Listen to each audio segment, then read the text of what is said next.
Hello, everybody. Welcome to episode one of A Future in Finance. Today, we're joined here by Krish Bhatia, a Babson undergraduate student, and a founder. He founded two companies today. One is an AI program called App Pioneer, teaching young children the basics of AI and the fundamentals, as well as Transparent, which is a donation platform focused on making impact. So, Krish, you can add a little bit about yourself and tell the viewers a little bit about yourself as well.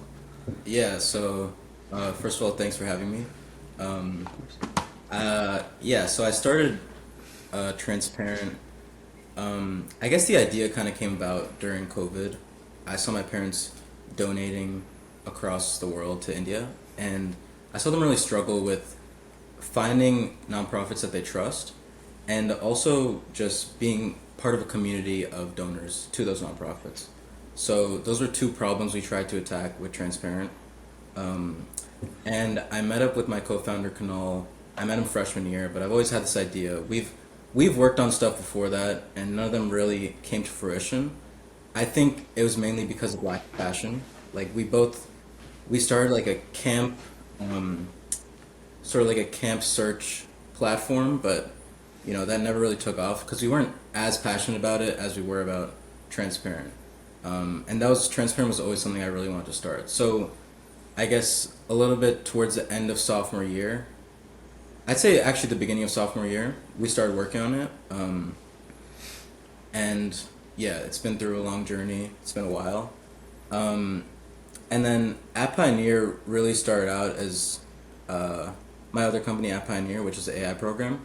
That started out also in the summer of my freshman year, so summer after my freshman year of college. Um, and I was also always starting companies with my friend at home. His name is Rohan. So that's my other co-founder. We, I hit him up and I said, "Hey, why don't we just start summer camp for high schoolers?" First, I wanted to be an SAT camp, because I was involved with a bunch of those. I see a bunch of people starting those, but then I was like, no, I want it to be different. I want it to be more impactful. Um, and I realized that during high school, I didn't have the same education as a lot of my friends who went to like prep schools did, where they had the opportunity to take classes like and they had the opportunity to take like technical classes and AI classes, app building classes. That's not really there for the general public, so we tried to bring that to everyone. Yeah, definitely a good way of identifying a problem and trying to find a solution. And also because you're currently a college student, one question we wanted to ask you is, given the amount of high schoolers dedicated to entrepreneurship and creating their own successful business, as a student entrepreneur yourself, how do you juggle academic responsibilities with running your company? That's a good question. I think one I would say is like try to limit things you do in a day. Um, and I like to follow this guy, Cal Newport. He's a professor out of MIT. You guys know who he is? He wrote Deep Work. Yeah, Yeah, yeah, right, so yeah. I follow a lot of what he, preaches. Limit the number of goals you have per day. Try to work on one thing. And I would definitely like advise you guys don't work on multiple companies. That's also a mistake I made just because I was like all over the place. What should I do? And I've been trying to, reduce the amount of work in those companies as well by like bringing on a bigger team or bringing on automation. Um, so that's one thing. The other thing is just having daily habits to keep you grounded and keep reflecting. I feel like a lot of times we're stuck in uh, a way of doing work that is not really efficient. You have to kind of look at every piece of work that you do and say, is this worth my time? Is this worth my effort? Um, and then I would also say growing your team is very important. So recently with Transparent, we brought it to this Harvard program. That's how I met Ranveer. And we grew our team by two people, Ranveer and Henry. And through that, just a lot of work came off of mine and Kunal's backs. And then we have our development team in India as well. So I think the more you grow your team, the more you can focus on delegation and longer term goals rather than, the day to day activities. Um, yeah, just being efficient with your work is very important. Like I think schoolwork in general is not as difficult as, or not as time consuming as a lot of people make it out to be, just because it's unfocused a lot of the times. So those are some of my tips. So, I mean, like, obviously, I'm sensing a sense of teamwork and teamwork being a main theme across all your platforms. So, do you think that, like, versus, s- making your own startup and, bootstrapping it your own way and going your own way about it versus hiring a team, do you think hiring a team is a much better method to go about running a company? Yeah, for sure. I think it's important to understand the team's incentives, right? If say I have a co-founder, right, he has 50% of the company, he's very incentivized to work on that company, but then you also have to hold them accountable. They have to hold you accountable. Um, and then say you bring on a team of interns, right? What's their incentive? Maybe you do give them a little bit of equity, and you also incentivize them by like continually teaching them because a lot of young people haven't started before. It's new to them. Um, so I definitely think growing a team and finding people specialize in things is very important. You can take like Elon for example. I don't like idolize Elon, but I think that the way he runs a bunch of different companies, Neuralink, Tesla, his AI one, he has a bunch, and I can see that in each of those companies, he appoints a CEO that's an expert in that field, and then he appoints other people that are experts in that field that have experience. That way, you're able to take a big load off your back and become more of a generalist in delegation rather than, you know, trying to do every single task that exists. Do what you're best at. Okay. That's some great advice again. So, I mean, you've given a lot of advice to us and the viewers back home, but what would you say is like some advice that you wished you would have received before starting any of your ventures? Um, I'd say two main things for my AI program. I would just say think big. Like that's one thing I never really believed in myself enough to like I started out I only charged 330 per student and at a low price for like a bunch of hours of learning. I think that having that confidence to think big and really believe in your company because I will see the next person started up another AI camp and charge double the price and then market it, spend a bunch on marketing. I was really scared to take those risks in the beginning, and we're working on a whole new program for next year, which I can talk about later. But just trying to think bigger is really important to me. And then for transparent, the biggest lesson is just start building out right away. Like get your product out right away. We spent way too much time researching, in my opinion, talking to different nonprofits, different donors, and we kind of had like half a product out. And we went to nonprofits and we kind of helped them out with some things, but that wasn't really a product, right? That doesn't really represent who we are. It's hard in some markets to try to do something like that. You really need to have a solidified product. And honestly, we could have built this product in like a month if we really put our heads to it, but we spent the past like 8 months doing research. And so I'd rather, make the product than iterate on it through the research and through the tests. So I think that's my biggest piece of advice with like, especially apps and things like that. Just get your product out as fast as possible. So, but do you think that like this research that you did in the preliminary phase before you actually are working on a product in the MVP to get it out there, do you think that research actually helped you formulate like a much better version of Transparent and its UI, or do you think it was unnecessary? Yeah, I think so, but I also think that our vision hasn't really changed since the idea even came about, right? We took maybe like a 6 month span of research that could have been condensed into 1 month or 2 weeks even. We interviewed 25 nonprofits that could have been, 10, and we could have started building. And so, and then we did second interviews, third interviews with these nonprofits, trying to really perfect the idea.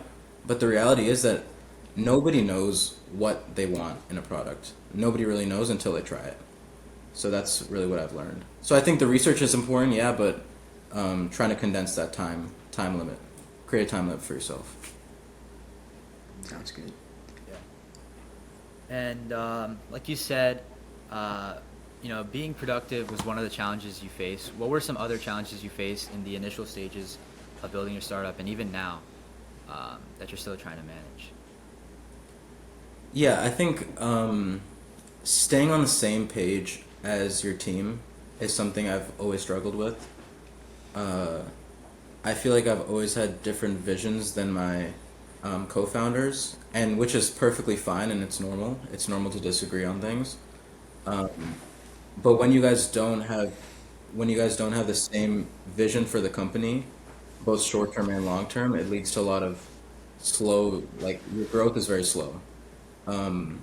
One thing I've learned to try to do is, put every single thing on paper, every single idea, every single task that we're doing, every single thing that's spoken in a meeting, that should be on paper. And the reason being is that then there's no disagreement about what has to occur, and there's no disagreement about who has to do what task. Uh, and I think if the really long term visions are a little bit different, that's okay. But the short term sort of goals, month to month, week to week, need to be exactly aligned, and that's how you get the most efficient output. Um, I think that when two people are working on different avenues within the same company, it leads to a lot of inefficiency. So I would just try to avoid that as much as possible. And I mean, we can also relate, like, as you probably already know, Ranveer and I have also founded a nonprofit. And initially, it was a struggle to get, the other employees on board with, like, our main goals. Mhm. But once we've kind of achieved that and they're kind of have the same mindset now, we're able to progress much faster than we did in, let's say, like the first month or first 2 months. Yeah. So finding a common vision is definitely very important. That's awesome. Yeah, we recently in Transparent, Ranveer knows, I started to implement a task sheet. So what I do is like we have a meeting every week, and I'll put everyone's tasks on, or I'll ask actually the team. I'll ask the team, what can you guys accomplish this week? Um, Not only that, but how does this fit in with our weekly goal for the team, and how does this fit in with our long term goal? So once people are able to define their own tasks, we go back the next week and we're like, hey, what did you accomplish this week? Were you able to, you know, accomplish this task that leads to someone else being able to accomplish their task, so on and so forth, and it really holds people accountable because everything's on paper. You're able to know that if someone didn't complete something, the kind of effect it has on the rest of the team, and you're held accountable to that. So Yeah, no, I think it's definitely a good system for a task sheet for any venture, and especially with a group, a sizable group. Holding people accountable, as Krish mentioned a lot, is a very key skill. You don't want to be like the yes man, but you also don't want to be like the Debbie Downer on whatever people are doing. So, tying into this, there's been a lot of updates about teamwork and hierarchy in the marketplace, and a lot of big time companies are with the CEO, especially if you heard about the Starbucks one with he's having to fly with his private jet 1,000 miles to get to work 3 days a week.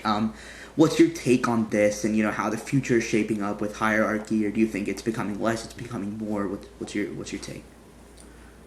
yeah, I think that kind of thing is a little difficult for me because I I always kind of have wanted to work on a company initially to try to automate that with teammates and employees and stuff like that. And I've kind of learned through um, through just news and also talking to other founders that it's really necessary for the founder to be present and engaged the entire time. Um, and I really admire the founders who are able to have their company run by itself without them engaging too much. Um, and I think the kind of method is to just put more trust in your employees, or in the rest of your team, right? Because if you're able to let your team take risks and make mistakes as well, and not get mad at them for that, then they feel some sort of autonomy by themselves, um, and they have this sort of clarity that they're able to do the work that they want. That's a big thing that you don't get in a lot of other companies, a lot of big companies, right? So if I go work at a huge corporate, I'm not gonna have autonomy over what I do, and that's sort of the power you want to give to people in smaller startups.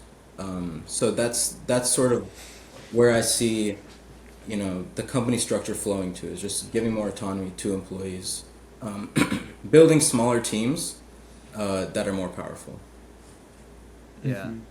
Even even Phil Knight, in his book Shoe Dog, where he talked about how he built up Nike from these like group of three other people, he was saying that don't tell people what to do. Let them surprise you with the work that they can do on their own. So like even in bigger companies, like it'll because they all start off as something small, that ideology gets passed through even as they grow. So it's good to see it on newer startups as well. Yeah. So like as we start talking about the future and moving forward, what future trends do you see in finance or even entrepreneurship in your realm that excite you, and how are you sort of preparing for them with, I guess, at Pioneer and Transparent? Yeah, I really, when Mike Grandinetti, our professor at Harvard, um, when he was talking about, hey, all of the startups in the classroom, except for one, were social impact startups. I think that was a huge thing that sort of clicked in me, and I've been thinking about the past few weeks is that most of the startups in our generation are trying to work for like a bigger societal goal. And I think that that's become a big point of awareness in our society.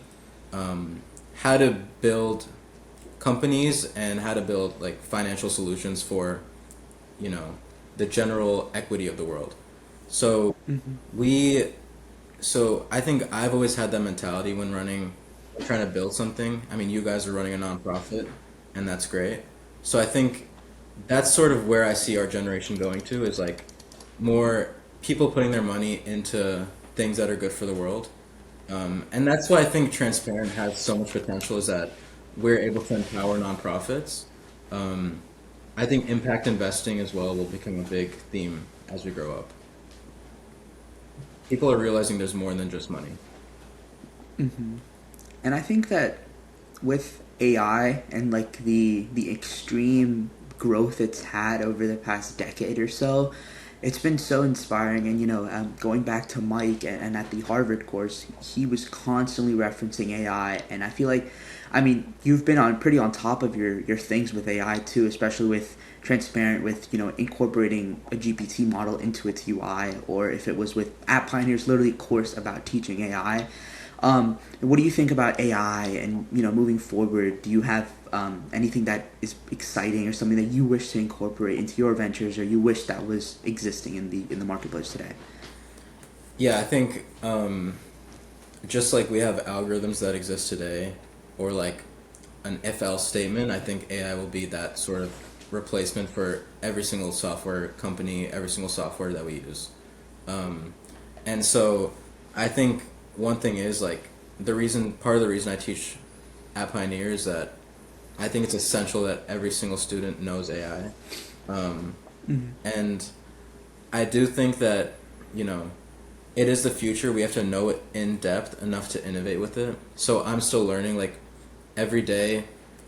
What I think is important is that aside from just working on what I need to work on, I also try to learn. And that's the way I'm able to grow as a person and grow my companies as well. I think the future of AI will really be with AI agents who are gonna, who are using these different models and integrating them and really building stronger specified models that are able to do tasks. I think that's going to become super important. I think, leveraging the transformer model that GPT uses into, everyday things is going to be super important. But I think the use cases of AI really need to be reevaluated. Like, how can we use AI for the social good, right? Going back to that theme of how our generation wants to work for the social good, how can we do that? Help it bring more equity rather than create a bigger gap. And I think my goal is with Transparent to try to bring more AI tools to nonprofits, and that's part of the reason that I'm trying to learn so much about AI. That's great. Drew, if you got anything to add? Uh, no, but like as you said, it's definitely important to teach kids about AI and how it works because, as they say, when there's a gold rush, don't go for the gold, sell the shovels. So you're definitely gonna like kids who want to get a job in a future where everything's automated and AI is taking up all these jobs. They're gonna want to know how to use AI so they can actually get a job, and they're not just replaced by AI. So I like that. And and tying into Drew's point about AI and it taking over the marketplace, do you think that AI is going to become something that makes a lot of people lose their jobs and makes the marketplace even more competitive than it already is? Or do you think that AI is going to be something that we actually utilize and it helps us make us, I guess, more productive in our jobs? Yeah, I think maybe us it'll make more productive, but I think if you think about people who aren't as educated as us, who aren't as, you know, lucky as us to go to maybe a good high school, then eventually go to good colleges, I think that's where the real problem lies.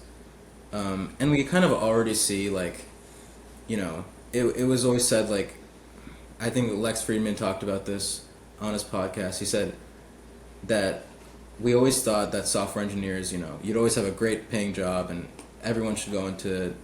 And now you see, like, these large language models are really good at computing software. So it's even taking over spaces like that. Neurosurgery, the head of neurosurgery at Neuralink was speaking about how they use a robotic surgeon that uses AI. And he was saying, yeah, maybe my job is at stake, but I wouldn't tell my kids to go into neurosurgery. And so you see a lot of careers like that can be automated.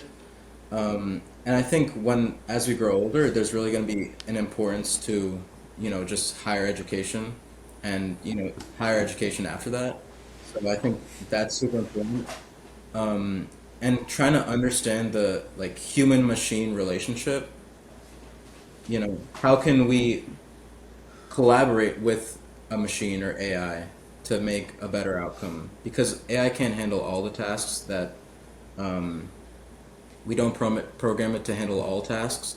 So if we can create that collaboration, that's what I see is the best outcome. But hopefully there's, government regulations that allow us to leverage AI to give people less work in general, rather than try to ramp up productivity as much as possible. But that's always what's going to happen. And I remember you mentioned like your education with you being at Babson and both Drew and I being at MKA in New Jersey. What do you think that your education at Babson has benefited you a lot in the startup world, or do you think that I mean, I'm not saying that Babson was bad or you haven't enjoyed your time there, but do you think that you could have done all of this without the Babson diploma that's soon coming?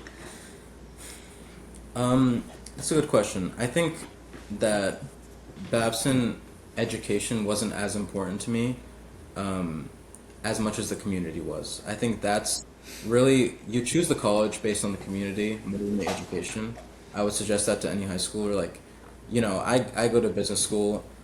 I've worked with my father's family business, since I was a little kid. And so I understand a lot of the things that I'm going and learning. The curriculum itself is not very hard to me.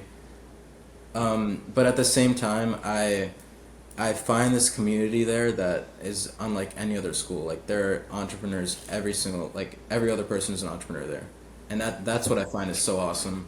That I can just speak to all these people, be with all these like-minded people, because you'll soon realize when you go to college, like, everyone has these different goals, and most people you talk to are going to want these jobs at these big banks, and there's nothing wrong with that. But you have to find people that suit your vision, because your vision is going to be, skewed to whoever you hang out with. It's always going to happen. I see that as soon as I changed friend groups, how my vision changed. When I was at the Harvard program, I was hanging out with Josh, Reese, and Spencer every day, and I saw that I became such a more entrepreneurial person just because I was with more entrepreneurs. So that was really a great experience. Mm-hmm.